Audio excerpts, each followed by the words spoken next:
is really, really amazing, which I'm going to be sharing actually with you. If you're coming to the Thriving Pet Expo, I'm going to be sharing Kelly Bone's story in great detail.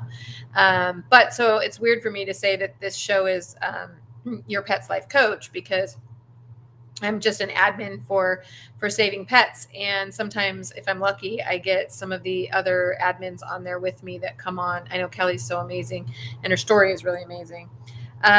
So tonight I told you guys, for those of you who do follow me on my social media, then you have heard that my cat got really, really, really sick. And I went through some trauma, as well as he went through some trauma, and as well as my husband went through extreme trauma. So I want to talk about it because we often talk. I know Julianne Lee, if you know who Julianne Lee is from Adored Bees, she's amazing. And she always talks, she has some literature, and she talks about, are you vet ready?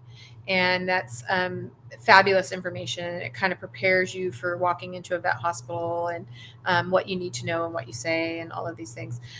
But, and I always knew I was vet ready, just from being a vet tech for 12 years and working in the pet industry for the last 41 years.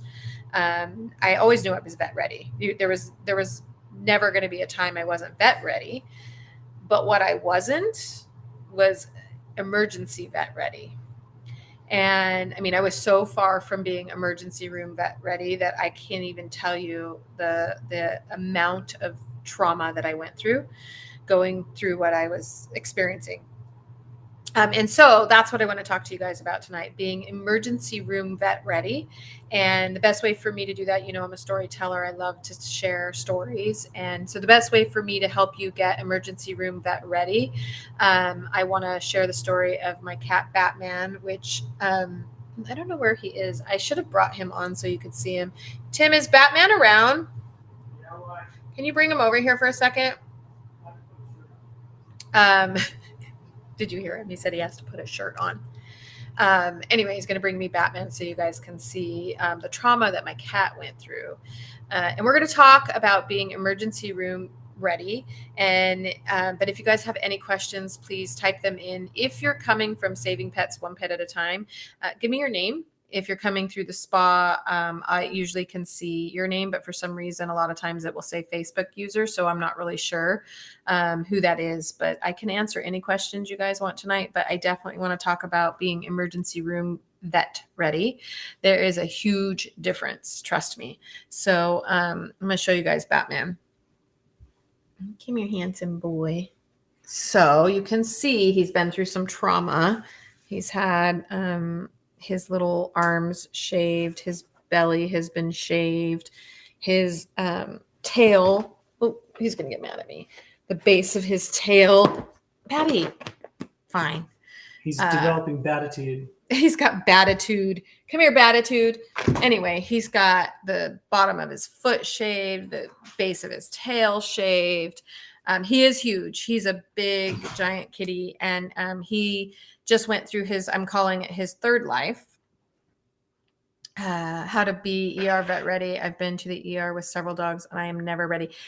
We're going to get you ready. We're going to get you ready. I'm hoping that this, take notes, get it written down, be ready. And there's a lot of things we're going to talk about.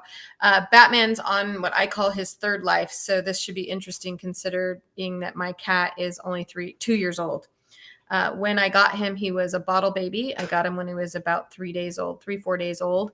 And I bottle fed him raw goat's milk. And so he's been a raw fed kitten from day one. His mommy fed him her milk, and then he went straight from her milk to goat's milk and straight onto the raw diet when he was about 4 weeks old. He's been eating nothing but raw. So then when he was, I don't know, probably about a year old. Oh, while I was bottle feeding him, I forgot to tell you, when he was just a little baby, he went into hypoglycemia shock, and I barely was able to pull him out of it. Thought he was going to die. I stayed up all night with him and put honey on his gums, and you have to do it about every 3 minutes. So I had to keep a timer on me, and he went into hypoglycemic shock probably around 9:30 at night, something like that. And it wasn't until 4 o'clock in the morning. And mind you, I kid you not, timer, every 3 minutes until 4 o'clock in the morning. I put gum on his honey on his gums, and wasn't even sure if I was going to be able to pull him out. And so he did pull out. I'm gonna tell you guys all about Batman. So I just showed you guys him. He's pretty amazing. So that was life number one. Life number two with Batman was my husband and I have a griddle, and he was really young, and these were they're not my first cats, but they were his. Not that it was his fault, but he turned on a griddle, and it's just on our stove, and then he was boiling water, and Batman jumped up onto our griddle, 3rd-degree burns on all 4 of his paws, knocked the pot off, and then singed all the hair on the bottom of his, you could just see all the singed hair, and it smelled like fire, and it was crazy. So that was life number 2. We're calling that life number 2. And then life number 3 is the experience that I just went through, which was just horrifying. So I went on vacation, and I know we got to get deep into it because I really want you guys to be emergency room vet ready. So I don't want to bore you with too much details, but I came back from vacation. And for those of you who don't know, I own a cat hotel, and my cat hotel is separate from my office area. And it's completely secure. And I have to say this because I don't want anybody to think that I'm an irresponsible pet owner, because I hope that I'm not, although I feel very responsible for this situation. So my husband and I went on vacation, and my cats were boarding at my cat hotel, but a woman had called and asked if she could board her cats, but my cats were in the big suite because I have 4 of them, and it was the only one available. And so I told my staff to go ahead and move them into my office, thinking they would be fine. We still don't know exactly what happened, but it was beautiful. It's my come to Jesus place. I go to Yosemite to think and figure out what I'm going to do with my life, my next step in my life. Anyway, so I forgot that my female cat, Nellie Olson, and she's named that for a reason. If you don't know who Nellie Olson is, watch a video of her, and that'll give you her personality. But Nellie Olson can open doors. And so Nellie Olson had opened up my office door in the middle of the night on the day that Tim and I were coming back. And outside of my office is kind of like a storage area where we keep all of the treats and food. And thank God it's all healthy stuff. But Batman had a party, basically. And so he had eaten his dinner, and then he had eaten whatever he had in that party, which was a lot. And then before we knew it, what was going on, somebody had fed him breakfast. Yeah, I'm a huge Little House on the Prairie fan. Huge. So anyway, and so we got back, Tim and I got back, and when I walked in, my cat was mouth breathing. And if you have a cat or you know anything about cats, they don't mouth breathe. If they're mouth breathing, there's something wrong. And so I didn't even wait. As soon as I saw him mouth breathing, I took him immediately to the closest emergency room that I could take him to. I walked in, and the girl at the front was very nice. And I said, my cat's mouth breathing. Can you please get somebody immediately? And she did. And the girl came from the back. And the first thing that was said to me is, do you have at least $1,000? They didn't ask me any questions at all. It was, do you have $1,000 on your credit card? That was upsetting. So be prepared for that, because it's an awful feeling when you just want your animal taken care of. And maybe I didn't have $1,000 on my credit card. Thank God I did. This whole ordeal ended up costing me $4,000. And that's why I want to talk to you guys, because the only reason it only cost me $4,000, and I say only because it would have been closer to 10 grand. The only reason it only cost me $4,000 is because I knew what I knew, which is going to be really hard for some people, right? Because you don't always know what you know. A lot of what I knew was from years and years of my experience. But even with that, I found myself in a very difficult situation, because now I'm emotional, right? It's my cat. It's my husband's cat. That put a whole nother variable in it for me, where I was just extremely nervous that I would make the wrong decision, because he does rely on me when it comes to the animals, which is a good thing that my husband trusts me, but it's also a very scary thing to think that if I make the wrong decision. So be prepared, especially if you're the one that would be making those decisions. So I think the first thing I want to tell you is maybe have that conversation with, if there's somebody in the house who, this morning on live, I talked about how, I have my heart dog. My heart dog's name is Ansel, and my husband's heart cat is Batman, right? So I love Batman, but that is my husband's cat. So if you are the person who people would rely on because you know the most about animals and the decision making in your family, but there's a person that lives in the family that has an animal, have the conversation with them that, look, when it comes down to it, I'm going to do the best that I can, but maybe we can talk about what they want to do ahead of time. Like, how much do they want to spend? What are the expectations? Because when you find yourself in my situation, I was so nervous because I didn't want to mess that up and make the wrong decision for my cat. So then I started thinking, oh my God, I have to do whatever the vet says so that if anything goes wrong, the blame would be on her, not on me, which is horrible. Right.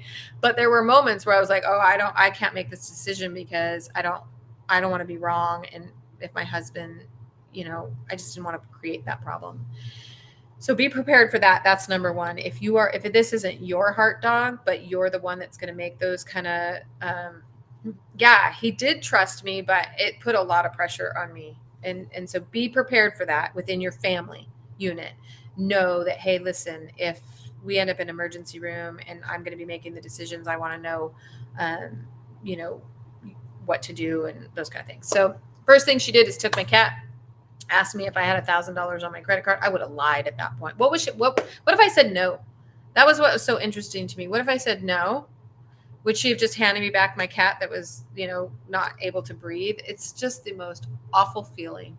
So I would have lied, whatever, and then figured it out later. But I said yes, and so she took my cat. They took my cat. They were back there for a very long time, at least 4 hours before Tim came home from work.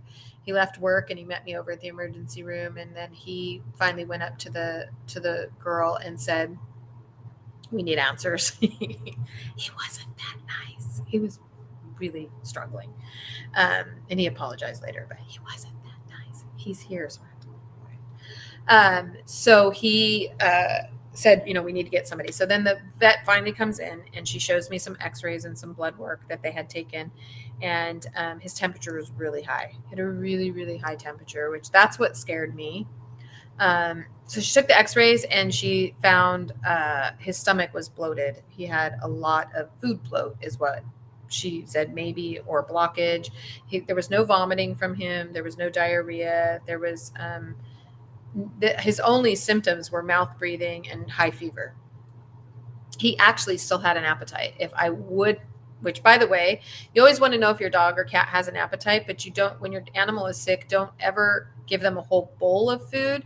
You just want to present it in front of them. Don't let them eat it because you do want to find out what's going on. And so I needed to know if my cat still had an appetite. And so I presented him with one of his favorite treats and he tried to take it. I, of course, didn't let him. So I told the vet he had an appetite, no diarrhea, no vomiting.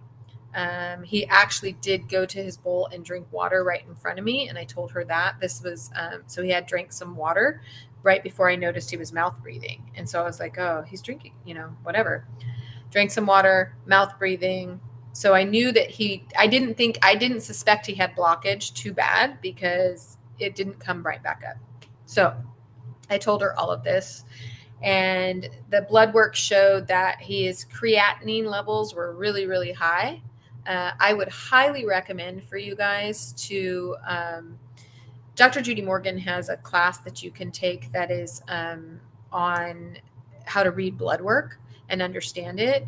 And I would highly recommend that you guys take it because you really want to be prepared. And this is a reason why. So what we know at this point is that my cat has eaten too much in a short period of time. My cats only eat once a day normally, but now my cat has eaten the equivalent in a very short period of time of 3 meals a day. And he never eats that much. And because my cats eat a species appropriate raw diet, they eat a high fat, high protein diet. So, and his last meal had just been very recently. It was in the morning. And so his creatinine levels were high. His x-ray was showing that his food was only in his stomach. It hadn't moved down into his intestines at all. So we have this big mass in his stomach. And that's all. And that his temperature was really high and that he was mouth breathing. So that's what we knew. And she had him hooked up to IV fluids and wanted to overnight for at least and run some more tests and do some more x-rays. And then of course, and this is what you need to be prepared for, all of the things that were mentioned to me were stuff like cancer, FIP, kidney failure. I think she named every single thing that an animal can die from, right? And so now I'm sitting here, my husband's, there, I'm there, she's there, my cat's hooked up to IVs. You may have seen the pictures. And the smartest thing I did that I want you guys to do, always, you have to write this down. Number one thing you're going to do is ask the vet to give you some time. They're going to make it sound like this is the biggest emergency in the world. And I got to tell you, if anything is that much of an emergency and it's time, I mean, there could be some things maybe, but for the most part, the cat was already stable and hooked up to IV fluid. So her wanting my decision right then, right now, this minute, because what they do in the emergency room versus some vet hospitals do it, but the emergency room, this is what they always do. And I went to 3 emergency rooms and I got treated almost exactly the same way in every single one. So, they're going to check your cat in, get him stable, or your dog, and they're going to get him stable. Usually put some IV fluid in, especially if there's a temperature. Depends on the situation. And then they're going to come talk to you. And in my case, I told them already to go ahead and do the x-rays and some lab work. And then they came to me and gave me all of this stuff. And then the vet will walk out of the room and you're sitting there going, you urge it. There's that sense of urgency, which is much different than when you're at your regular vet visit, which is why you want to be emergency room vet ready. So be ready to say to that veterinarian and to the girl that's going to come or the guy that's going to come in with their estimate, which in my case was $9,500. That was my estimate for 2 days of care, some more x-rays that they wanted to run. Like, I think she said like 3 x-rays within a less than 24-hour period. And you name it. I mean, everything was on there. So I said to her, can you please leave me alone? I need to be left alone for a little bit to figure out what I want to do. And it was during that time that I just got myself to a better place. And what makes sense? I had to put myself into this what makes sense kind of situation. I have a 2-year-old cat, no previous illnesses, eating the same food that he's always eaten. I know that he was in my office last night, and it is possible there was something in there that I didn't realize was in there. Maybe he ate something, maybe he does have blockage. So the idea that my cat had cancer, my cat had FIP all of a sudden, my cat had kidney failure all of a sudden, he was fine last night, he's not fine now, didn't appeal to me. And so I told her, no, we're not leaving him here. And so I told the girl to tell the vet that I just take the IVs out. I asked her not out. Everybody can do this. Know this, guys. You can do this. Get sub-Q fluids and keep your cat hydrated at home. Because here's what I knew. And this is true almost with every single cat. When cats get nervous and stressed, and I know this I own a boarding facility for dogs and I own a boarding facility for cats. So this may not be the case for you, and I want that to be very clear. Maybe your dog's different. But in my boarding facility, with all the animals that I've seen over all the years, when dogs are nervous, they get diarrhea. When cats are nervous, they block up and they won't use the litter box. They get constipated. So I'm already suspecting that my cat might have eaten too much food and have stomach bloat, and there's that going on. And I want him to poop, and she wants to keep him overnight. And I told her, my cat's not going to poop here. So I asked for the fluids to go home. And she gave them to me. I'll give her that. She gave them to me. So she gave me the fluids to go home to do sub-Q fluids to try to make sure his temperature, if I could keep his temperature from rising, right? And then what the plan was for me, it wasn't her plan, it was my plan, is to take another test in the morning. And so I took him home, and that is so scary because I just made a decision for my cat's life. I decided to take him home. But I truly, truly believe that in most cases, your animal has a better shot of being home with you than being in an animal hospital with lights going and dogs barking and other cats meowing and everybody walking. Emergency rooms are not quiet places. And animals that are going to be stressed. I mean, if you saw the picture of my cat, he was freaked out. He did not want to be there. And in no way was that going to be conducive to him getting healthy. So I took him home and I gave him sub-Q fluids all night long. The next morning, his temperature was still 105. And so I called another vet hospital. It actually was a veterinarian that I know. Her name is Dr. Anconi. And if you're in the Orange County area, I love her. And she used to own a cat hospital. And so I called her in the morning and I said, Dr. Anconi, please see my cat. So Dr. Anconi works for a big, you can probably figure it out. She works for, well, I shouldn't say unfortunately, she's such an amazing vet, but now that all of the small vet hospitals are getting bought out, a lot of these really good vets are forced to go work for them or own their own. And not everybody wants to. Dr. Anconi used to own her own cat hospital, but she just doesn't want to be a business owner anymore. And it's really difficult. So she started to work for a big corporation. So her hands are tied a little bit, but that doesn't make her a bad veterinarian. So I go over to this big hospital. I see Dr. Anconi. Dr. Anconi takes new blood work and new x-rays for me. And guess what? The creatinine levels that emergency room vet was so sure was something serious, that this cat had kidney failure. And she really didn't want me to go. She had, after I had made the decision to take him, she actually went out to my car and said, I really don't think you should take him. And here's the blood work again for me to look at, and look at this and look at this and look at that. And these numbers are all over the place and all this stuff, right? It was so scary not to just give her back my cat. So I said, I understand. I do. And I promise you, I love my cat more than anything. And I'm going to do something about this. And so, and then I told her, I said, look, if something happens, I'll bring him back here in the middle of the night. Just leave me alone and let me go. So I left and called Dr. Anconi in the morning. Dr. Anconi took the blood work again. She took some more x-rays for me. And now what we know is, guess what? All his blood work goes back to normal. Everything. Creatinine levels are normal. Every single thing that was off goes back to normal, except that his potassium has dropped. So his potassium actually dropped down quite a bit. So, but she suspected that was because I fasted him. Because I fasted him, I wouldn't let him eat because I still wasn't sure if there was blockage, because I needed to get the second x-ray. So she took the second x-ray, and now guess what? It's moving. So we really don't think he's got blockage. It's moving. It's into the intestines now. But his temperature is still 105. It's 105.3. And so she tells me to up his fluids. So I take him home. She told me, don't worry about leaving him there. Take him home, up his fluids, and let's just keep an eye on him. Let's see if it's going to pass. Okay, I do that. I keep him through the night. He's really sick, guys. Like, he can't lift his head. He's miserable. You can tell. It's awful. Next morning, I call Dr. Anconi because his temperature is still, it's like I think it was like 105.3 at that point. So, but guess what? Dr. Anconi isn't able to take him because the animal hospital that she works for is actually closed on Friday and Saturday. And this was on Friday.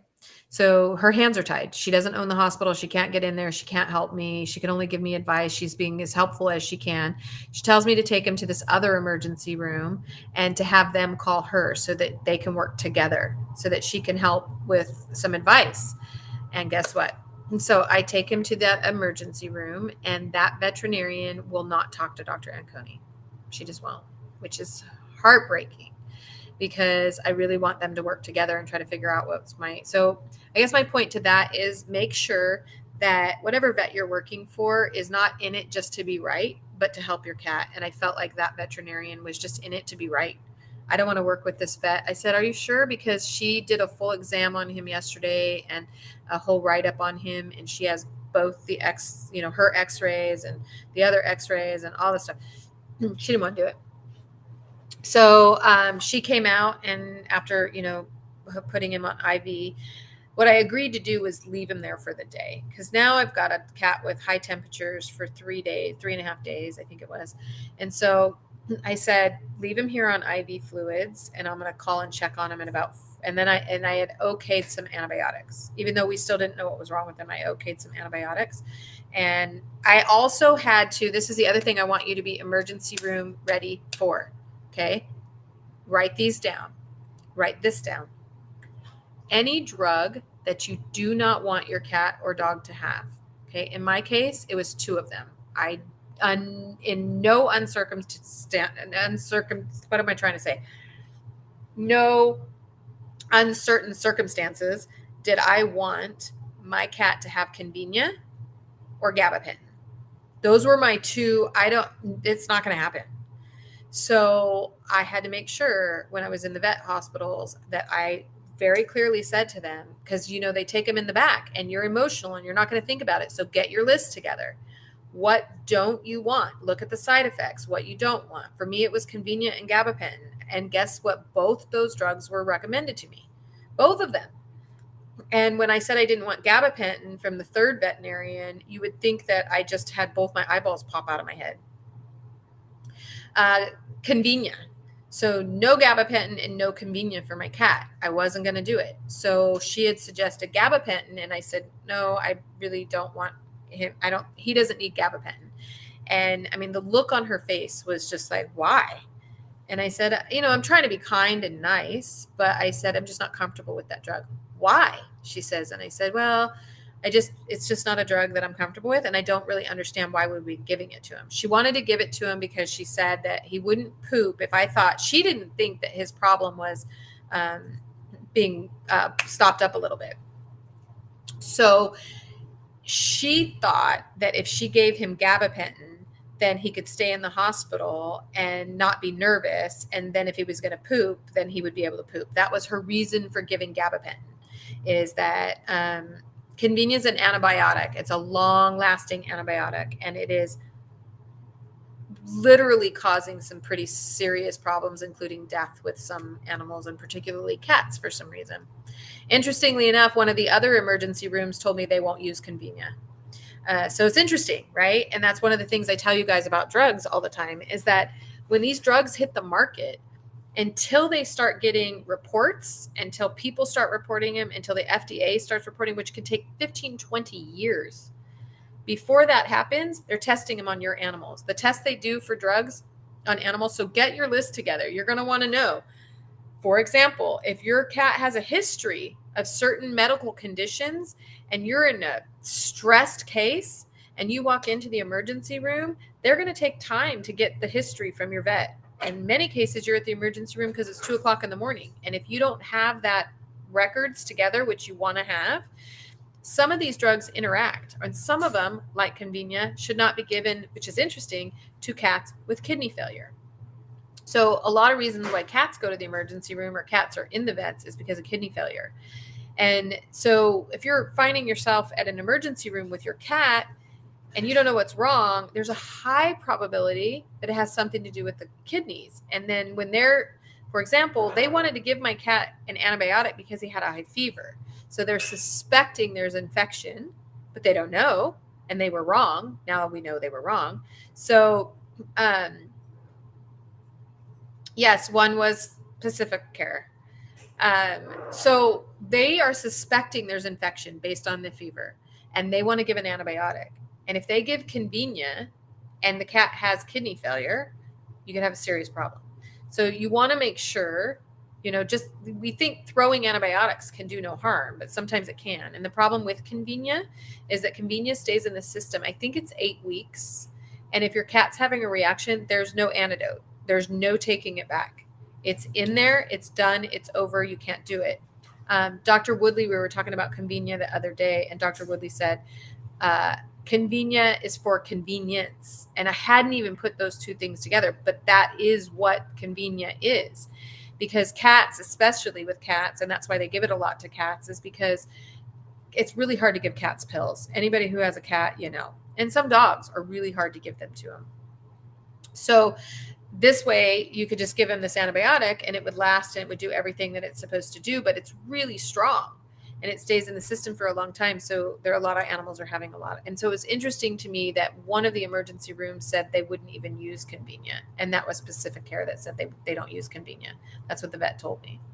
And gabapentin is the go-to, and they don't want to hear you say that it's not a pain reliever. They have challenged me on it every time. You're not wrong, Victor.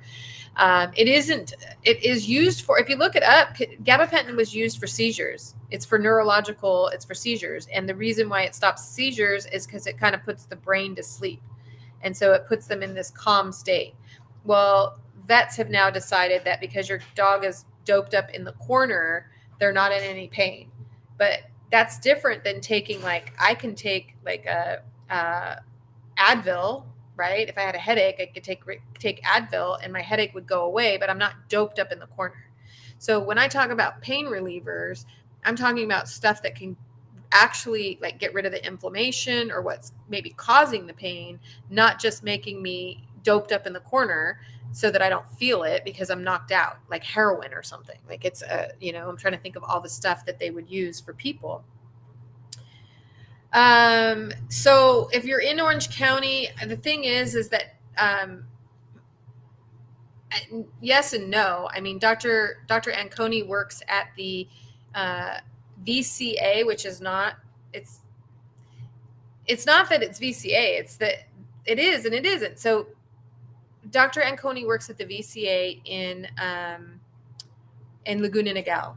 And so I would recommend you go wherever Dr. Anconi is. And she happens to be at that one, but she's only there. But good news is Dr. Anconi is going to be working at the emergency room. It's going to be a VCA, which I hate to say it, but I don't like corporations. But Dr. Anconi, they're moving one down in Tustin, and it's an urgent care, and Dr. Anconi is going to be running the one in Tustin. So for those of us who live in this area, we're going to be very lucky to have her. But you guys got to be emergency room vet ready. Know your drugs, know your dog or cat's history, and have it ready, because if you're trying to call your vet at 2:00 in the morning to find out what he has so that there's no interactions or something or other, you're not going to be able to do it. And neither is that vet. As I noticed with the vet at the one hospital that I went to, she didn't even want to talk to my vet. She didn't even want to talk to Dr. Anconi, which I found awful. So she should have said, absolutely. I had Dr. Anconi's number on my cell phone right there in front of her. I said, I can call her right now. It wasn't even going to be any extra work for her. And she said no. So it was heartbreaking. Be prepared to, the other thing I want you to be prepared for. So you're going to have the list of, I don't want this. I don't know what that is for you guys. Start knowing the drugs, knowing the antibiotics, knowing what they're used for. Know your pet's symptoms.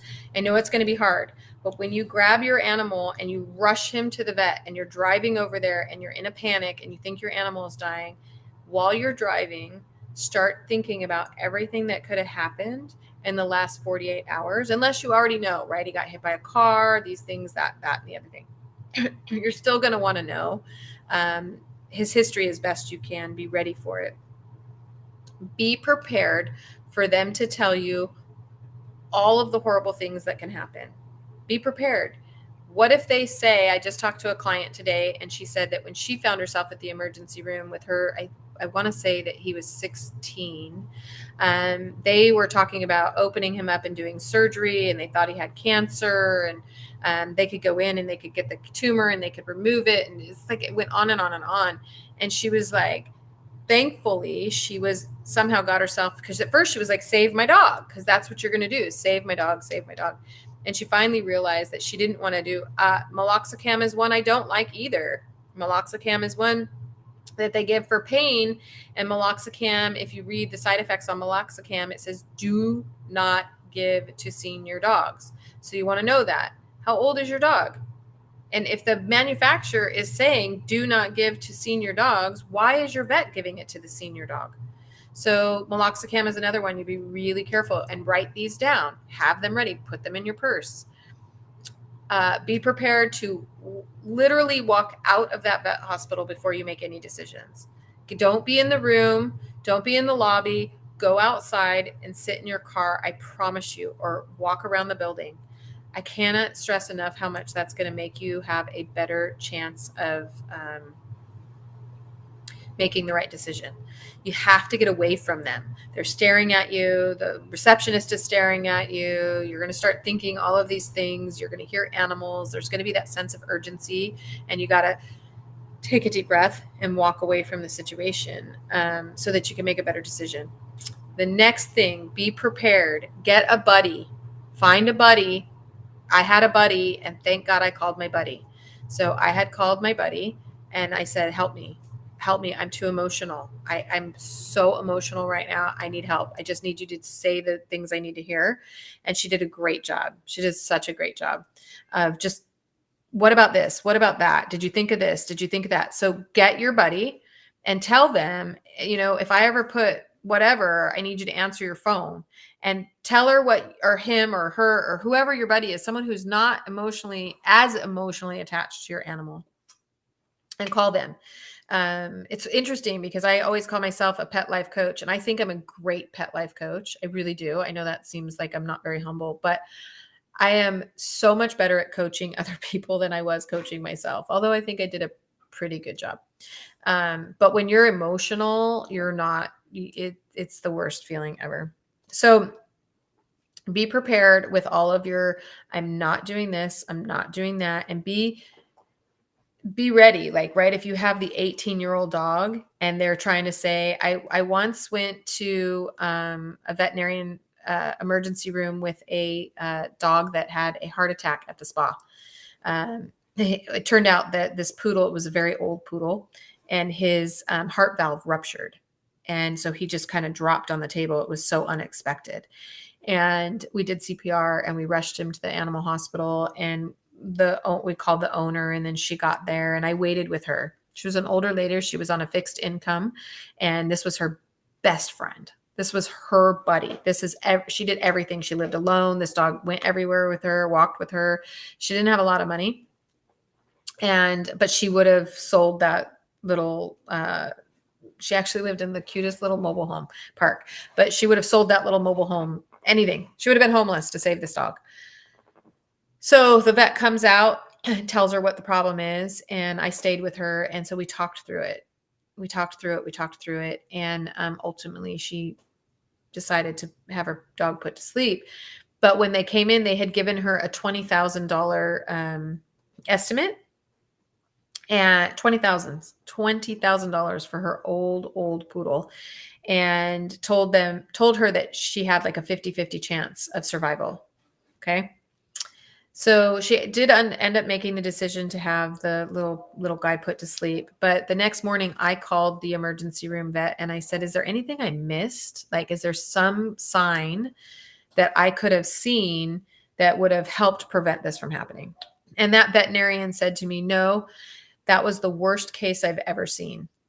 That was the worst case she had ever seen. And that is not what she told my client when my client was sitting there about ready to write a check or give her the deed to her house. She said there was a 50-50 chance. And I don't know where that came from. I don't know if it was because it's really hard for her to tell her that there's just nothing left that can be done for her dog, which is what she should have said. I'm really sorry. At 16, it would not be recommended to go any further, right? Maybe if the dog was 1 and he had a better chance of surviving all of the stuff they wanted him to do. So keep that in mind, guys, that their job is to, I don't know, I guess, give you all of these crazy options that you can do, all these tests, all this stuff. I could do this. I could do this. I could do that. They could do all this stuff. So you got to be really, really careful and know and be prepared.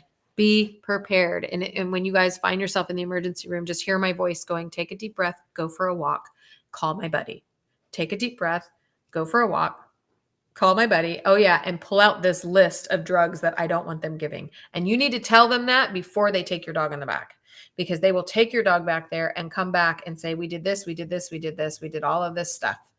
And then before you know it, your dog's been given Convenia before you can even tell them that your dog, has whatever problem going on. So gabapentin. Gabapentin has an enormous amount of side effects. I would look them up. Gabapentin is, it affects the neurological system quite a lot. It is not for pain. It does not get rid of your dog's pain. It sedates them. Those are two different things. It can become very addicted to it. A lot of dogs become very addicted to it. So you got to be really, really careful. And then you try to take them off the gabapentin, and then before you know it, your dog's having some actual withdrawal symptoms. I did a podcast on the opioid crisis with Dr. Josie Bugh quite a few years ago. It was the opioid crisis in pets, which some people think, what are you talking about? Dogs are addicted to drugs. And it is absolutely, why wouldn't they? Why would only we become addicted to drugs? It makes perfect sense. Of course, you're giving them gabapentin forever because they have arthritis, or they have, back problems, or they have knee problems, or whatever problems they have. And then before you know it, you're just giving gabapentin. It's not a pain pill.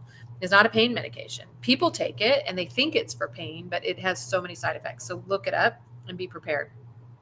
And then once you've looked up the drugs you don't want, make sure you look up the ones like, what would I do if I don't want convenia, right? Because it's that long lasting antibiotic, but you think you need to give an antibiotic. Maybe what you say to your vet is, I just don't know how my cat or my dog is going to react to that antibiotic, so I would prefer giving him a pill, so that if he has a reaction, if he had an immediate reaction to it, you could have him throw it up, possibly, and B, it's not very long lasting if it's a pill antibiotic. So look into that and see how that, like, what would be, like, if I don't want to do convenia, maybe I want to do Clavamox. And so that's one you're maybe a little bit more comfortable with. That's going to be the almost number one thing. Almost every time you go to an emergency room vet, they're going to want to give an antibiotic. So find the antibiotic that you think would work and then discuss it with them. And don't be afraid. Don't be afraid. This is my other number 5 on the list of things to do. I don't know where we are with this. I should have been numbering them. But number 4 and number 5. Do not be afraid to be your pet's advocate. I was getting nervous because I don't like to tell vets a lot of times, one of the vets, I swear to God, I've been working with pets. I know she's a vet and she went to school and she learned a lot, but I think I've worked with pets longer than she's been alive. And so I don't want to come off as this like super arrogant, I know everything, I was a vet tech, I worked with dogs for 40 years. I don't want to do that. And as soon as I say that, that's the attitude I get from them. So I usually don't say anything. I try to play the dumb, I don't know what I'm doing kind of thing, pet parent. But I'm not afraid to ask questions. Well, why do you think this? From day one, I wanted the first veterinarian to give my cat lactulose, which is a laxative, because I was suspecting. And she wouldn't do it. She absolutely refused to do it. She said, I'm really not comfortable doing that. I don't know if he has blockage. And it kind of made sense a little bit. So I was like, okay. And I didn't really know yet either with one x-ray. And she was adamant again. Thanks, Lori. She was adamant again that his fever could not be because of any kind of a stomach bloat, food bloat. She didn't think he could have a fever from it. And turns out she was wrong, because once my cat pooped, everything went back to normal. But I had to fight for him, and I had to fight hard. So go to the third vet. I go to the third vet, and the third veterinarian, it wants him for 48 hours. She gives me an estimate of I don't even remember. To be honest with you guys, I didn't even look, because right away the girl that came in said that the doctor wanted him for 48 hours, IV fluids. She wanted to run 3 more x-rays, a whole new blood panel. She wanted to do a blood panel that was like $1,000 just for this blood panel. This was really interesting. Look for contradictions in the veterinarians. Look for contradictions. Listen to what they're saying, because they're just repeating, they're regurgitating a lot of times, especially if they're working for a big corporation. They're just regurgitating. This A equals B, they have an algorithm that gets punched into their computer and then outspits what they're supposed to do. And every pet is different. Every animal is an individual. Rita always says that dogs are individuals, cats are individuals. They are individuals. And they spit out a form. She had, within 10 minutes, she already spit out and it was on a piece of paper, and they were showing me what to do, what they wanted to do. Um, and I just basically said, no, no, no, no, no. And I'll leave my cat here for the day, hooked up to IV fluids. Like I told you, I told her he can stay with IV fluids. And then we agreed to do some Clavamox. So we gave him some Clavamox and left him there for the day. I checked on him at about 4 o'clock in the afternoon. And this is where it went bad. And I was nice. I was so nice. I was so nice. But I said to her, how's he doing? She said his temperature is going down. Okay. But she was not convinced that he was out of the woods. He still hadn't pooped, of course. And she would like to get him all written up for staying the night. And she wanted to feed him some Royal Canin. And I said, no, please don't do that. I will bring his own food down. And she said, it's okay. I have the Royal Canin. It's for upset, it's for sensitive stomachs. And I said, no, because I don't want to throw another variable. Here's the thing. I'm a pet nutritionist. I want my animals to eat species appropriate, raw, organic food, blah, blah, blah, blah, blah. I don't think giving my cat Royal Canin one time is going to kill my cat. But it was another variable, right? We still don't know what's wrong with my cat. My cat has high fever. It's finally starting to go down, has a high fever. I don't want to throw another variable in there. He suddenly throws up Royal Canin. Is he throwing up because he's blocked, or is he throwing up because he's never had processed food? It turns out, well, we're getting to what we finally know we don't even know. We don't know yet. So I tell her, no, I don't want the Royal Canin because I don't want another variable in there. And that's when she said, well, the thing is I think this whole thing is caused by the raw diet. So I took a deep breath and I said, well, I will tell you that I have 3 other cats. And so one thing I know for sure is all 3 of them eat the same food and no one else is sick. So it's definitely not a bad batch, which I considered because it can happen, right? I'm not going to be so arrogant that, I only feed the raw diet, so it can't be that. So I said it can't be a bad batch because all 3 of the other cats are fine. And then I said, my cat, it's not a new diet. My cat has not just started the raw diet. My cat has been on the raw diet his entire life. He has never had processed food. He's never had kibble. He's never, 0, not even when he was a kitten. Because as I told you in the beginning of this, he was straight from mother's milk to raw goat's milk to raw food. So I said, I'm really sorry, but I'm going to disagree with you. And I am going to come get my cat now. And she says, is everything okay? And I said, no. And this is where you have to know, when you have a veterinarian, and be ready for this, a veterinarian, whether they're emergency room vet or a little practice that they have, if they are so hell-bent on one thing, they're not going to find, they possibly aren't going to be able to find it. And if you're feeding your animal a raw diet and your cat has been on a raw diet their whole life and they've never been sick before and they're eating the same amount, and it's not a bad batch, right? Because that is something to consider. There can be bad food. We have recalls all the time in pet food and human food. So it's not a bad batch. Your cat's been eating it forever. All of those things you've taken in consideration, and your vet thinks it's because of raw diet, they are going to be stuck on it. And they are not going to look anywhere else. And so I knew I had to get my cat out of there immediately. She was stuck on it being the raw diet, which is why when she found out my cat was eating a raw diet, she had an attitude with me. Why can't I give him gabapentin? I must be the crazy person that's gone down the rabbit hole too far or something. No gabapentin, whatever. So be prepared that you to know if you have the right vet. I should have known. She didn't want to work with my vet.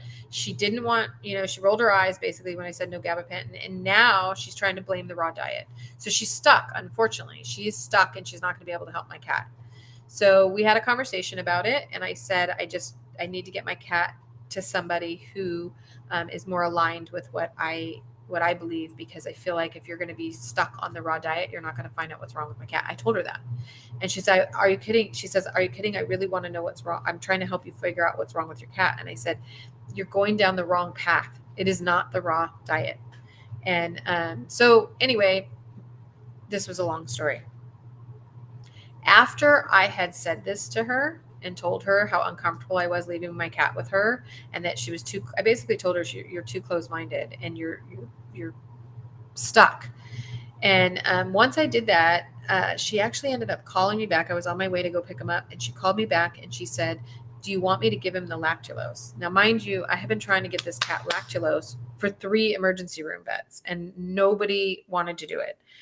And so she finally agrees to do the lactulose. And I started to cry because I felt like, why did I have to fight so hard?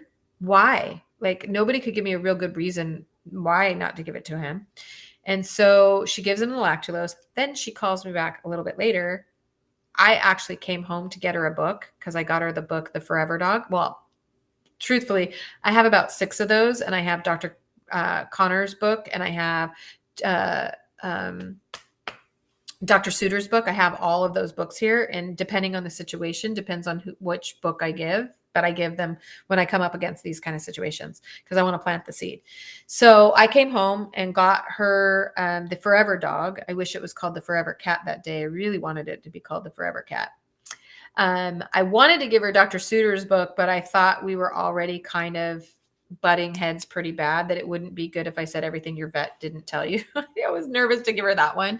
And then Dr. Connor Brady's book is really the science behind raw. And I didn't want that to be the only thing that she was getting from me because of the gabapentin and some other things. So anyway, I went to the store. I wrapped up this book. I put it in a nice little bag. I put a little card in there. It's the same card I write to everybody, and I can quote it for you. It says, I hope you enjoy this book.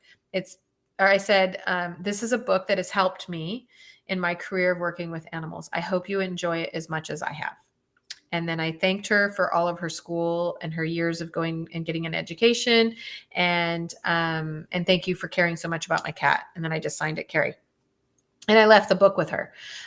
So who knows if she'll ever read the book, throw it away. I don't know, burn it. I don't know what she's going to do with it. But I got my cat home that night, and he still had a temperature. His temperature is 103.5, I think it was when I got him home. Yeah, that's what it was. And I still had his IV fluids, and she had now given him the lactulose, and I still don't know what's wrong with him. Mind you, I don't know. So I had given him the lactulose, and she actually had offered to do an enema for me, which was great because I was going to do the enema that night, but I knew that Tim wasn't going to be able to help me do the enema. So I was going to have to find somebody to help me hold my cat because I had a hard time taking its temperature, let alone doing an enema on him. You guys saw how big he is. So she says, do you want me to do the enema? And I said, yeah. And she did. And then I got my cat home that night. He was not feeling well. I was stressed out all night long. The next morning, he still hadn't pooped, nothing. So I was really starting to question whether I made the right decision. His temperature was still up. And then 5 o'clock, 6 o'clock that night, he pooped. And then everything was good. Listen to your gut. Guys, that's going to be my last thing. Listen. That's why you have to go for the walk. That's why you have to walk outside. That's why you have to get out of the emergency room. That's why you have to call your friends. That's why you have to talk to somebody. You have to have a buddy that you guys both agree on what you think makes sense. And because it won't make sense. It won't make sense when you think your animal is dying. It won't make sense. Nothing will make sense when you think your animal is dying. So you just want to hurry up and make it get fixed now. And you'll throw money at it, and you'll do all sorts of stuff. And I know, we want to say money means nothing, but it does. And it also can cause your pet an enormous amount of stress that they don't need, right? Batman never stayed a single night in one of those emergency rooms. And had I left him there overnight, I don't think he would have gotten well as fast as he did. So bottom line is, we think he ate something very hard, because when he finally pooped it out, my husband took like a putty knife, and we could not even break it. We couldn't even break whatever it was. So I don't know what he ate. But I will tell you this, a constipated cat can have a temperature. And that was the thing when I told you guys about paying attention to the contradictions that they do. On one hand, this veterinarian told me they wanted to run this lab work that was going to cost an enormous amount of money. And it's looking for phantom fever syndrome, basically. Like, cats get fevers for all sorts of stuff. And apparently you can run this blood test, and it'll check for like everything that cats can have fevers for. So she's telling me this, and she's telling me, I have to be honest with you though. A lot of times when those tests come back, they don't find anything and your cat still has a fever. And they haven't figured out why they have the phantom fever yet and this kind of thing. And then about 7 minutes later, I mentioned, I really just, my gut is telling me that it's just food bloat and the fever is caused by that. And she says, and mind you, 7 minutes earlier, she said, cats can have fevers for all sorts of things. They just do, unlike dogs. Cats just have fevers. And now when I tell her I think it's because of the bloat, she says, this food bloat wouldn't cause this high. She says high as high a temperature. So, the contradiction coming from her was just too hard for me to handle. So pay attention to what they're saying, question everything, be prepared already before you go. No, the hard thing they couldn't figure out. We did an ultrasound. I even had him do an ultrasound on his neck because he was doing this weird swallowing thing. So I had them do that. Trying to figure everything out. No, we never, ultimately nothing. I don't know. I don't even know if he had something else and some constipation. I have no idea. Because we did give him some antibiotics. So for all I know, he had some weird, I don't know. I have no idea. It's also suspect because he is unbelievably attached to my husband. They have a codependent relationship. That because Tim and I were out of town, that he got depressed, and I don't even know.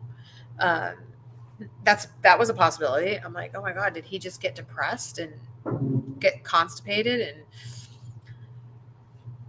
I'm going to read this. I brought my cat to the ER and the intake vet was infuriated. He had been raw fed. Of course, I was in a lot of distress because of my cat's emergency and the stress of being in the midst of a job search. She unleashed her anger at me instead of tending to my cat's emergency. In the end, I put my kitty to sleep because he had been hiding a serious illness. The food she recommended I switch my 21-year-old cat to was just food for cats. I looked up its ingredients later. Species inappropriate, loaded with pasta carbs. I was so mad and should have sent an email or letter to the ER hospital. Did she not recognize that your cat was 21 years old? That's amazing. That's really awesome that you had a 21-year-old cat, probably because he was raw fed. How dare her? Yeah, you guys have to be prepared. Most emergency room vets are going to be against a raw diet. Most, if you're feeding raw, you just need to be prepared. Bring the books with you. Bring them with you. So, have be ready. Make an emergency pack. Have Dr. Connor Brady, if you haven't read his book, get Dr. Connor Brady's book and bring it with you. And that way they're not going to be going down that path, because they will. And they're just hell bent that it's caused by the raw diet, which keeps them from finding what the real issue is. So be ready. Take video if you can. That is the mistake that I made. So because Batman was doing that weird swallowing thing, I should have taken video and I didn't. Be prepared for that. So these are the things I want you to write down. Emergency room ready. Take video. Go for a walk when you get there. Be prepared with a list of medications that you do not want your cat to have. Make sure you say it before they take your cat in the back. Make sure you repeat, I do not want X, Y, and Z given to my cat. I do not want this. In some cases, there goes my cat knocking over. It's probably Nellie Olson, knocking over my lamp, my light. In some cases, if you say, make my cat or my dog stable, they'll go back there and that's kind of vague, right? Make them stable. They could, who knows what they're going to do for that. In my cat's case, he went, we thought they were going to put him on oxygen. They ended up not putting him on oxygen. But be prepared for what that means, right? You got to be really careful what that means. So have your list ready. What you're going to do. Your dog or cat is 16 years old. Like, how far do you want to take it? Sometimes, and I started to tell you guys the story of little Marley and his cancer, and they wanted to open him up and do all of this stuff. And she finally just said, you know what? I'm just going to treat it like it's cancer. I don't want to test for it to be cancer. I'm going to treat it like it's cancer because I have a 16-year-old poodle who's losing weight and has these problems. And she's like, you know what? I'm not doing all that. I'm not putting him through all this surgery. I'm just going to treat it like it's cancer. And she did. She changed his diet. She put him on a species appropriate diet, got rid of the sugars, all of the stuff. She learned a lot through it. And Marley lived a long time after. It was pretty amazing. It was pretty amazing. Ethan said we don't do surgery on raw fed dogs because of the possibility of infection, and he requires they be off raw for so many days until he'll do the surgery. That's crazy. Yeah, Jan, I don't know if you're coming to the Thriving Pet Expo, but I sure hope you are, because we are doing a interesting little skit on that. That we're working on. And I just changed the skits. We have 5 skits that we're doing at the Thriving Pet Expo. And after speaking to a woman on Monday's episode that we did, and she had told me about how she went to the emergency room and they talked her into putting her cat to sleep, and she regrets it to this day. I immediately called the actors, I will call them because it's a surprise. I don't want to tell you who is playing the conventional vet, but I immediately called the conventional veterinarian that is playing the role for us. And I said, we need to change and I need to do an emergency room. So if you're coming to the Thriving Pet Expo, we're going to be doing these scenarios for you to help put them in your head as a play, so that when you're there, whether you're at your regular veterinarian or you're at an emergency room, you'll kind of remember. It's easy to remember. For me, I remember stories. Writing stuff down and doing that sometimes makes it harder for me. I remember stories very clearly. And so we're going to put these little stories together for you guys, these situations, and we're going to act them out. And we're going to teach you after each speaker, we're going to do the scenario that you could find yourself in. And raw diet is one of them. So, and that one's actually going to be a kind of a funny one that we're doing. Given that you put crazy, right? Yeah, it's a little crazy. Considering that people handle raw food all the time. I don't know, it's just crazy. We could go on and on about it. Okay, guys. So I'm hoping that this just puts it in your mind a little bit about how important it is to be emergency room vet ready. It's very different than just making a doctor's appointment and going to your doctor and having blood work done and doing this and doing that. It's very different. If you have never had to do it, I'm so thankful for you. But if you have a pet, especially now, it's so hard to get into a regular vet that now a lot of people are finding themselves at the emergency room.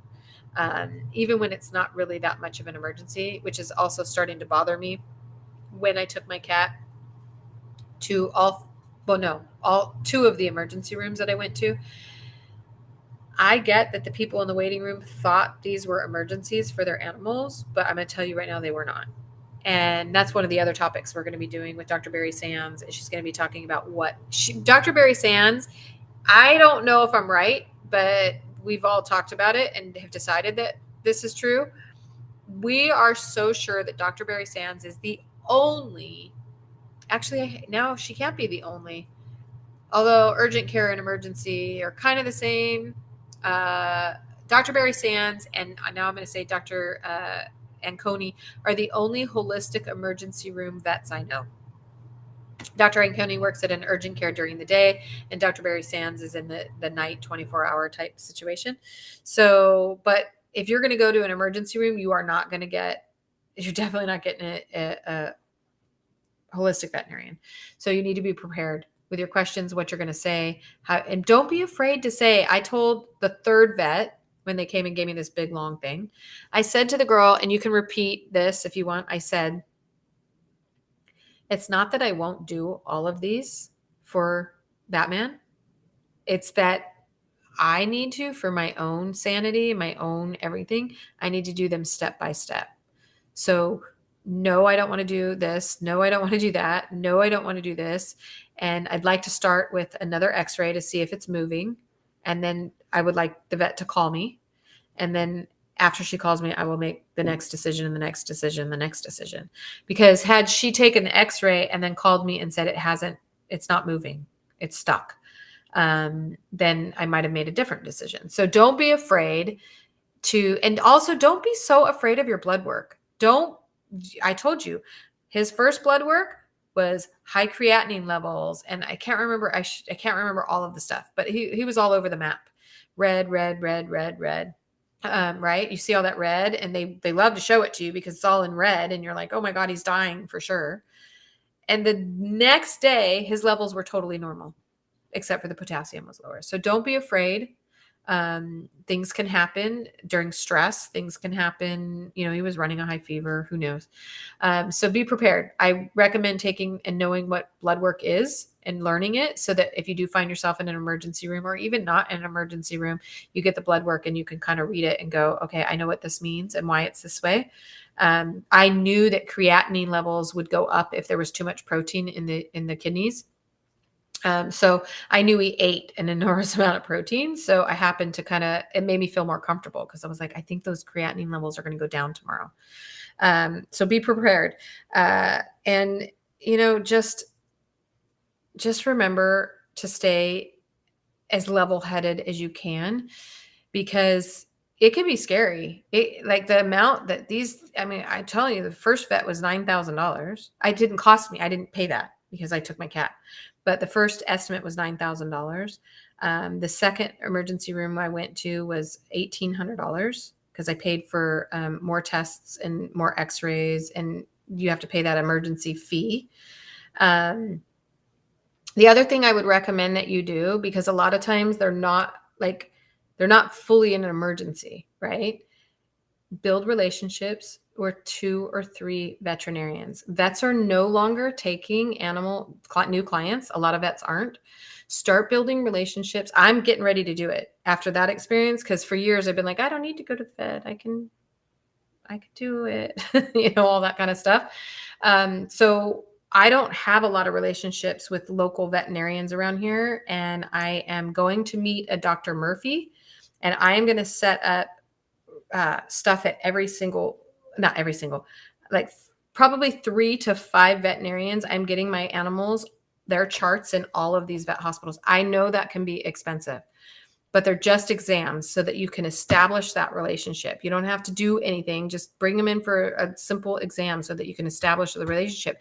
Because if you're in a semi-emergency, I just had a client this morning. She brought me her dog. He had sliced the bottoms of his pads. They were sliced pretty bad. And she was going to have to go to the emergency room because none of the vets that she had relationships could take her. And I said, bring him over to me. I've known her for years. I can't always do this because I'm not a vet, but I told her, bring him to me. Let me look. And I looked, and we put some honey cure on it, which is one of my favorite things. Put some honey cure on it, and we wrapped it. And I told her, let's see what happens tomorrow. He's a young dog. He's got a clean mouth. So once the wrap comes off, he can lick it. And we're going to see. But she was going to probably end up at the emergency room because nobody could take her dog, and she doesn't know. So she was nervous. So make relationships with a couple of vets near you. Just do it. You're not going to regret it. I'm doing it. If you want, I'm going to meet Dr. Murphy that somebody told me about. And I'm going to start getting my dog's charts everywhere, because maybe I could have just done that instead of going to the emergency rooms, which would have been better, especially the second day. So remember, the second and third day, the only reason I went to the emergency room to get copies, get another x-ray, was because nobody else could take me. So I had to pay the emergency room fee and the x-rays. So had I been able to get him into a regular vet, a lot of vets have an x-ray machine. I could have just paid their office visit, which was way less. But I don't have established relationships, and any more vets, and my established vet couldn't take me. So, and everybody else I called, they would say, are you a client here? No. Are you a client here? No. Click, basically. Click, click. I just don't understand why vets who go into the field presumably to help animals don't see how kibble isn't good to feed your animals, and they don't want or care to research best nutrition for animals. It's mind-boggling, that's it. Jan, I've given that so much thought, and here's what I believe. It's fear. It's fear that the big corporations that sell kibble do their own studies. They pay for those studies, they get their own findings, but they are studies. They are documented studies that prove, I use that word lightly, that prove that their food is good for X, Y, and Z. So they have the studies. So if I'm a vet, especially if I'm a young vet, and I went all the way through vet school, and the whole time I was in vet school, all they showed me was these studies and what it did for the animals, and the animals that they said, mind you, I think those are BS studies, but if I'm a young vet and that's what I'm getting and I'm finding this, and then I go into private practice or I'm outside of that and I'm working for somebody in private practice and I see a sick animal and I want to prescribe something, a food, I'm going to pick the one that's got studies in case I'm wrong, right? Because I don't want to get sued, which really seems silly that you could get sued over food. But the other thing is that a lot of the vet magazines, because the big corporations pay for a lot of the vet schools, so a lot of those magazines that are being sent out to vets in their defense is really talking about illnesses from raw diet. And so they're being from both ends. Raw diet is bad. There's no studies. There's no science. There's no raw.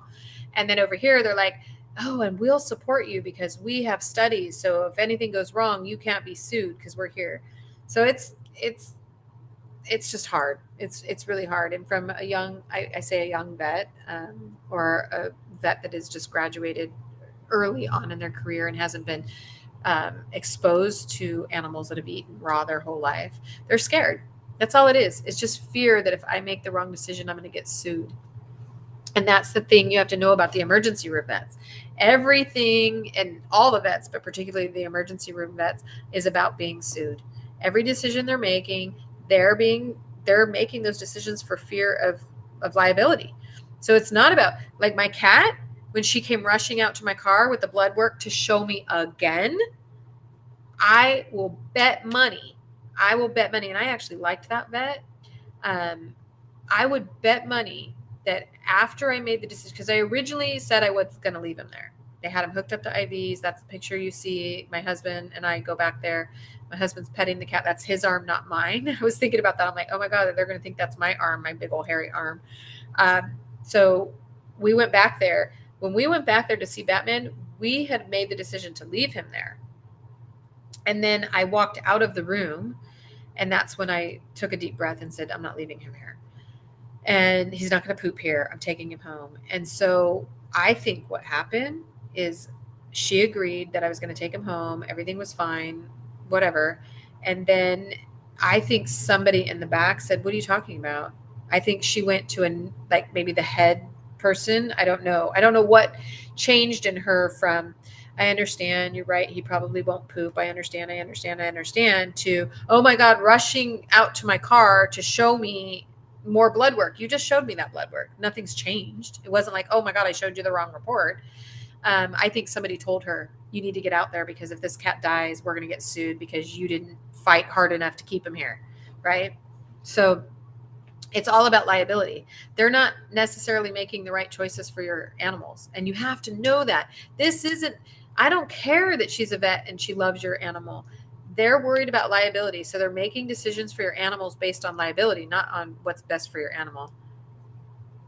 What a nightmare. I have such a fixed income and no one who would be willing to buddy up with me. I have no idea what to do. I'm so sorry, Christine. You can always call the spa. I am here, I'm at the spa all the time, and you can call there. If you ever find yourself in that situation, I can definitely help you.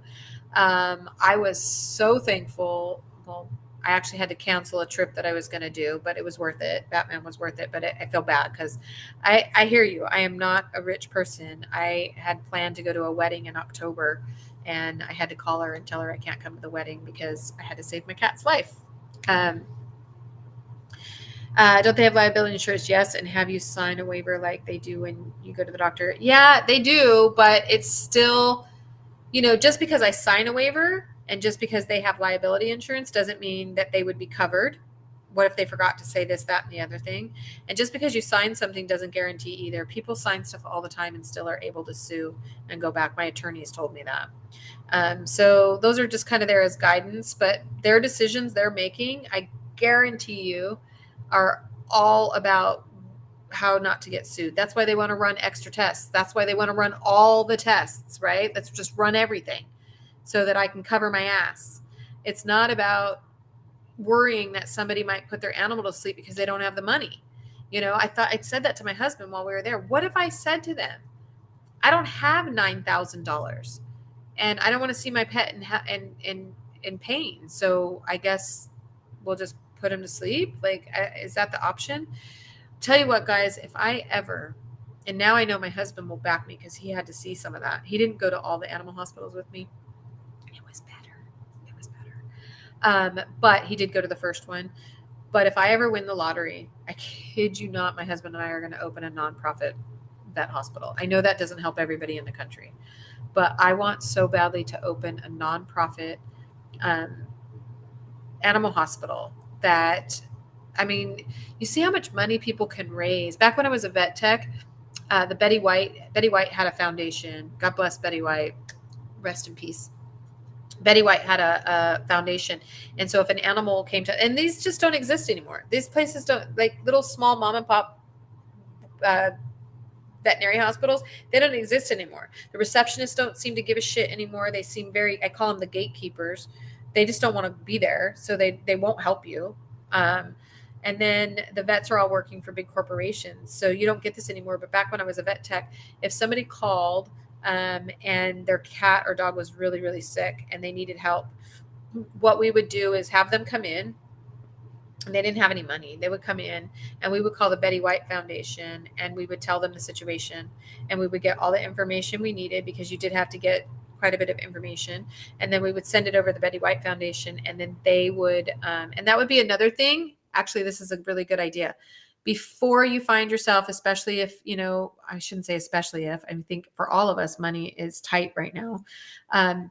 Start looking for those foundations right now. Right? So that you have support from one of those foundations, Christine and anybody else, because I'm sure there's still some that exist. And then the animal hospital, all they have to do is call the foundation and then the foundation will sponsor. So it depends on every situation. It also I worked there for a lot of years. So it also depended on how much money the foundation had. But there were times when we had situations where the foundation would say, I'm going to donate $1,000. Or we can, we have $500 we can pledge for this cat or this dog. And then they would agree to pledge. And so the pet owner didn't have to pay it. So that would be another thing that you could do now is be prepared. Is there foundations that would be able to help me in these situations in case I find myself in that situation? I would look them up. But that one was called the Betty White Foundation. It's possible, even though I know she's passed away, maybe that foundation still exists. Maybe she left a bunch of money to be put in that foundation. I don't know though. But I would be prepared for that. Because that's one thing, that's the worst feeling, right? I'm making this decision solely on finances. That's the worst decision. And pet insurance isn't always going to help you guys. I was telling my husband after that, my husband was like, we need pet insurance. And I was like, well, I don't know that they would have paid for that. They certainly wouldn't have paid for me to keep going and getting the x-rays so that I could diagnose my own cat, which I don't care. People can make fun of it all they want. I was right. I just couldn't push it far enough. I couldn't fast enough. I couldn't get the lactulose fast enough. I couldn't get the enema fast enough. I couldn't get them to listen fast enough. But yeah, and that's from somebody like me. That's why I think about people who aren't in my position, and I want you guys to be prepared because I wasn't. I was more prepared than most, and I wasn't prepared. I would have been prepared if it was one of your animals and I was in there. I can help. And that's not that I don't love your animal, but it is, very different when it's your own child. There's just something about it that makes it harder to do. So you got to be ready. And I'm sure, like I said, Christine, as far as having a buddy, you just call a Spaw. I cannot tell you how many times, and it's totally fine. Except I always hope they don't say anything, but see, you're smart. 700. Yep. You just never know, and then don't be afraid either. Every once in a while I found, this is it happened a long time ago, but a dog got hit. Here's a good plug for an emergency room doctor. So a dog got hit by a car on my dad's street. My dad lives about a mile from me. And the dog was laying in the middle of the street and everybody was standing around trying to get him, but he kept trying to bite them. So my dad called me. So I drove over there and I was able to get the dog and I got him in my car and I drove him straight to the emergency room. And of course the gatekeeper says, she didn't even say, I walked in, I said, this dog got hit by a car. He's in pretty bad shape.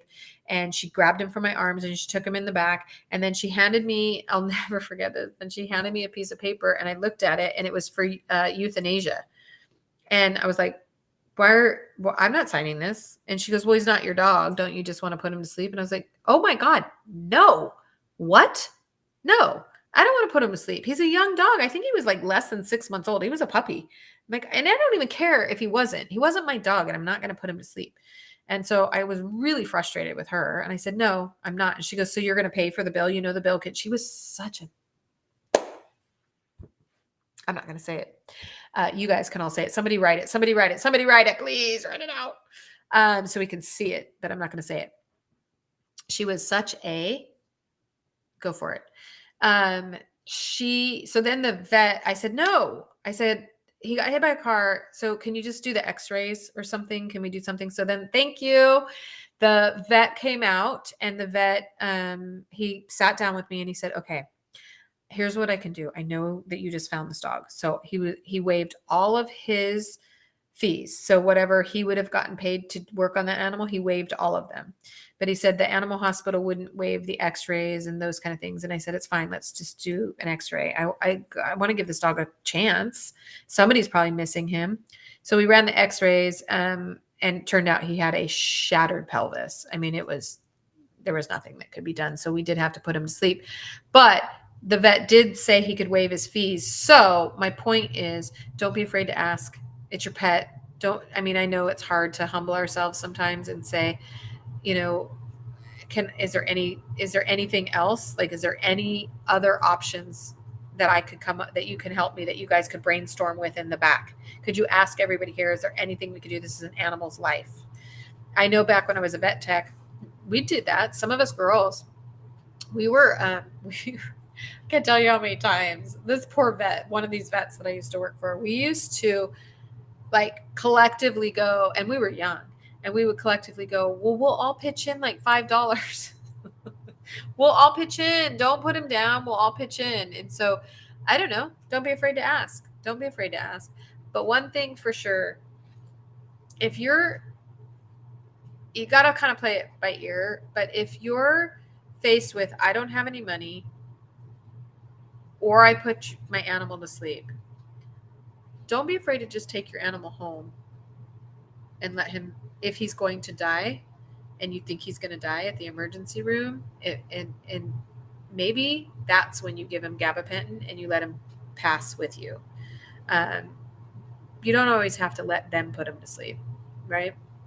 Sometimes you can just make that decision to go home and maybe, who knows, maybe he just does better. I don't know. There's lots of stories of that too. So don't be so quick to just put him down. Vets tend to do that a lot. Oh, we'll just put him to sleep. We'll just put him to sleep. They see a lot. So I guess, whatever. So, but anyway, so Lori wrote out a bunch of stuff for you. I hope this was helpful to you guys. Cause you just don't want to be there. It was awful. It was absolutely awful. So be ready, be prepared. Know what you want, what you don't want, what you're willing to do, what you're not willing to do before you're faced with the emergency. Know who you're going to call. Keep their number on speed dial. If it happens to be the spa and you say, hey, can I talk to Carrie? I'm at the emergency room with my dog right now and I don't know what to do. I'll give you my best advice. I'm not a vet, but I'm perfectly willing to do that. I've had that happen more than once. And I'm happy to be your buddy. So you can always call the spa and just say, I'm not there at 2:00 in the morning. But you can certainly call me if you are just trying to make that decision and you don't know what to do. And if I can help you, I will definitely be that. If you have somebody else that knows a lot more about animals than you do, I would get in touch with them and see if they can be your buddy. You just never know. They may not say anything valuable, but they may say the number one most valuable thing you could possibly imagine that they say. So be ready. My buddy said to me, get your cat out of there. That's what she said. Get your cat and go home. And I knew that's where I was leaning, but then she said it and I was like, you're right. What am I doing? I'm getting my cat and I'm going home. And then I got his sub-Q fluids. And that's the other thing. Don't be surprised. If you're willing, don't be surprised that they won't give you stuff to go home with. I was surprised they gave me the fluids and let me do it at home. So you got to learn how to do it and learn that now. Get a video right now and find out how to do sub-Q fluids. A lot of times you can give your cat, you can buy sub-Q fluids. You can buy fluids. They're not sub-Q fluids. That's the way that you do it. You do it under the skin. But you can buy fluids on chewy.com. You can get the needle. You can get all of it on chewy.com. I think you can get it on Amazon too. So be prepared, right? Watch a video now before your cat's in stress and you're freaking out and you don't know how to do it. Be prepared. How do I give sub-Q fluids? Because that's your cheapest way. If I would have left my cat in the hospital overnight on fluids, that's all that was going to happen. He was going to lay in the hospital all night on sub-Q fluids, and then they were going to do the x-ray the next morning. Well, I mean, he was going to be on IV fluids, which is better. I'll give him that probably. But I gave him sub-Q fluids and he was fine. So learn how to do sub-Q fluids, learn how to give medications, learn how to understand what those medications are doing and how they're, what's going on, and be prepared to take care of your own animal. You do?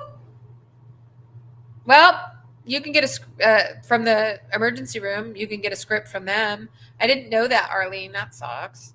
I wonder if that's new, because I am sure that my friend got, maybe she did get a prescription, but I know my friend her cat had kidney failure and she got it from Chewy. But tell them, I want to take the fluids home. They won't give that to you as an option, but you can ask them. I did. I was surprised. I was really surprised, and thank God. So clearly there's no laws against doing it, so you can do it yourself. So know that stuff. Okay, guys? All right. Well, I kept you guys really long. Thanks for listening to my Batman story. It was tragic, but it has a really good ending. I'm glad you got the script for it, though, Arlene. Awesome. What's wrong with your... what's wrong? I'm trying to find out what's wrong. I hope it's not bad. Well, I don't know. I know it's harder to type. Sometimes I wish you guys could just talk to me. But anyway, all right, guys. Well, I'm going to go ahead and head off of here. Arlene, I hope everything's okay. And I will talk to you guys, I think, next Monday. I don't know who. Lori's probably going to tell me. Next Monday, we're going to be talking to... Let me see if I can find it, unless Lori can find it first. I'm sorry. I should have known this.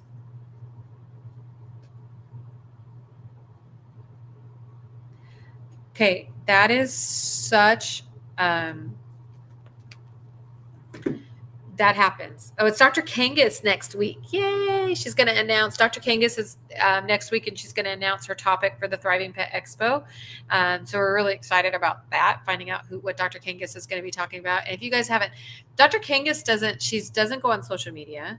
She very rarely do you see her. She doesn't speak a lot, and she is one of the most amazing speakers. I can't wait, if you're going to the Thriving Pet Expo, for you to learn about her and get to know her.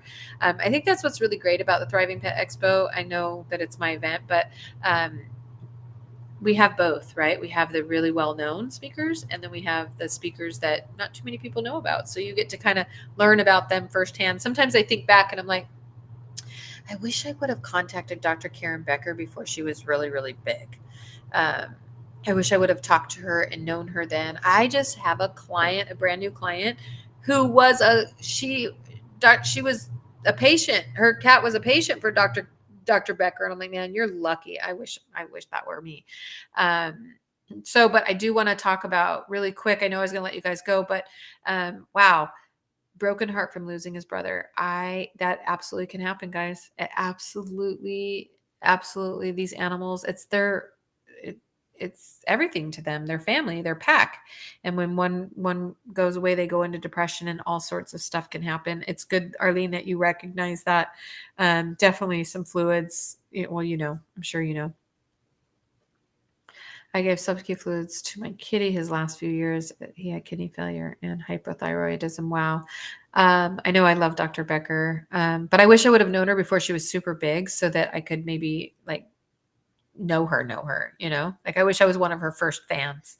Although I've been following Dr. Karen Becker for I remember I used to mention Dr. Karen Becker's name and nobody knew who he was or who she was. Everybody's like, who? And I'm like, you don't know who Dr. Karen Becker is? And then now everybody knows who she is. And I can't even talk to her. And I want to talk to her so bad. I just love her. And just got him a pal. Oh, good. That should help. That should help. Hopefully let us know. But sometimes it doesn't. We had a dog, 2 dogs years ago, Poppy and Red. I'll never forget them. That we're going back 30 years ago, 35 years ago. Poppy and Red, they were both big dogs. And Red, well, somebody threw poisonous meat over the wall, and Red got it, and Red died. And Poppy went into the worst depression.